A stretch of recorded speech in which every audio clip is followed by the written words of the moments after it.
লা লিগায় সময়টা ভালো কাটছে ফুটবল ক্লাব বার্সেলোনার। টানা জয়ে এরই মধ্যে লিগের পয়েন্ট টেবিলের শীর্ষে অবস্থান করছে ক্লাবটি। চিরপ্রতিদ্বন্দ্বী রিয়াল মাদ্রিদের চেয়ে 4 পয়েন্ট এগিয়ে হ্যান্সি ফ্লিকের দল। এই ব্যবধানেই বছরটা শেষ করতে চাইবে লা লিগার ডিফেন্ডিং চ্যাম্পিয়নরা।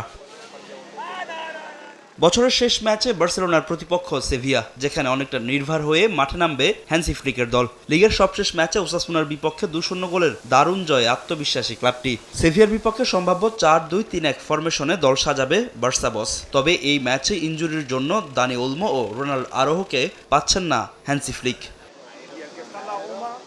বার্সার ডিফেন্স সামলাবেন Alex Balde, Gerard Martin, Pau Cubarsi ও জুলস কুন্দে।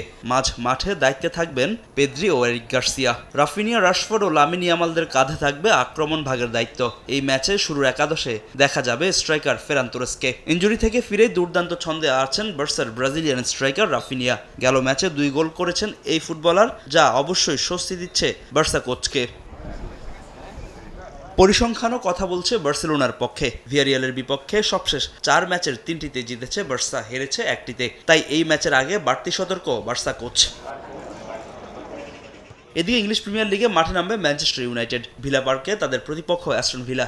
ইপিএলে বোর্নমাউথের বিপক্ষে শ্বাসরুদ্ধকর ম্যাচে 4-4 গোলের ড্র করে ইউনাইটেড। তাই অ্যাস্টন ভিলার বিপক্ষে জয় ছাড়া কিছুই ভাবছে না রুবেন অ্যামোরিমের দল।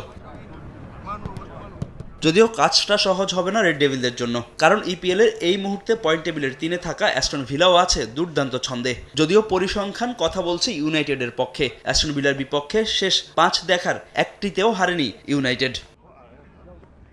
ফাহিম ইসলাম, সময় সংবাদ।